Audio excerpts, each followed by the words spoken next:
Karibu kwenye madini. Leo nitakupa hatua anazozipitia binadamu kabla ya kifo na kiungo cha mwisho kufanya kazi baada ya kifo. Kifo ni mchakato wa kibiolojia unaoanza taratibu mwilini kabla ya mtu kupoteza uhai wake kabisa. Hatua za kufa huanza na kushindwa kwa mfumo wa upumuaji, ambapo mwili huanza kupungua kasi ya kupumua na mapigo ya moyo kudhoofika. Damu pia huanza kupunguza kasi ya mtiririko wake, jambo linalosababisha viungo kukosa oksijeni ya kutosha. Katika hatua hii mtu anaweza kupoteza fahamu au kuwa katika hali ya kutoitikia mazingira yake.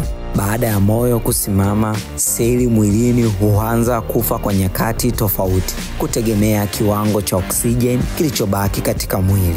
Ubongo, ambao hutegemea oksijeni kwa kiasi kikubwa, ni miongoni mwa viungo vya kwanza kusitisha kazi zake. Mara nyingi ndani ya dakika chache tu misuli hulegea na mwili huanza kupoa pole pole. Katika hatua hii mchakato wa kuoza huanza taratibu, ambapo bakteria huanza kuvunja seli na kuzalisha gesi zinazosababisha mabadiliko ya kimwili. Pamoja na kuwa moyo na ubongo husimama haraka, si viungo vyote vinavyokoma kazi kwa wakati mmoja. Utafiti unaonyesha kuwa baadhi ya seli, hasa zile za ngozi na nywele, zinaweza kuendelea kufanya kazi kwa wakati au hata siku chache baada ya mtu kufa. Hii ni kwa sababu seli zinazotumia akiba ya nishati iliyobaki mwilini, hata kama mfumo wa damu haupo tena. Hali hii inathibitisha kuwa kifo si tukio la ghafla, bali ni mchakato unaoendelea hatua kwa hatua. Cha kushangaza ni kwamba kiungo cha mwisho kinachoendelea kufanya kazi baada ya kifo ni sikio. Tafiti zimeonyesha kuwa masikio yanaweza kusikia kwa muda fulani hata baada ya moyo kusimama. Hili linamaanisha kuwa huenda marehemu akawa anasikia sauti za waliopo karibu naye kwa muda mfupi kabla ya fahamu zote kupotea kabisa. Ukweli unaonyesha umuhimu wa kuwaaga wapendwa wetu kwa maneno yenye faraja, hata kama wanaonekana hawajitambui tena.